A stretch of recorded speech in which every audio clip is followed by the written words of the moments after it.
Christmas म्हणजे नाताळच्या सुट्ट्या मुलांच्या चालू आहेत. नाताळ म्हटलं की केक आला तर आता आपण आज केक बनवतो आहे. संत्र्याच्या ज्यूसमध्ये खूप सारे ड्रायफ्रूट भिजत घालून ठेवले. 4-5 तासानंतर केकची तयारी केली.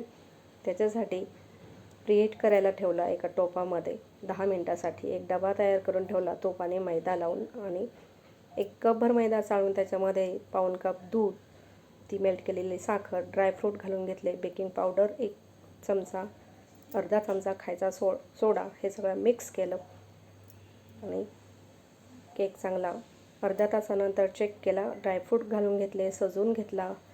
1 तासानंतर चेक केला. मस्त असा केक तयार झालेला आहे. मधोमध बरोबर सुरी घालून घेतली तर सुरे एकदम क्लीन निघाले. म्हणजेच 1 तासभर लागला हा केक तयार व्हायला.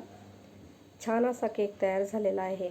मस्त, मुलांना देखील खूप आवडतो. नक्की तुम्ही या पद्धतीने करून पहा. टेस्टी केक खाऊन सगळेच खुश.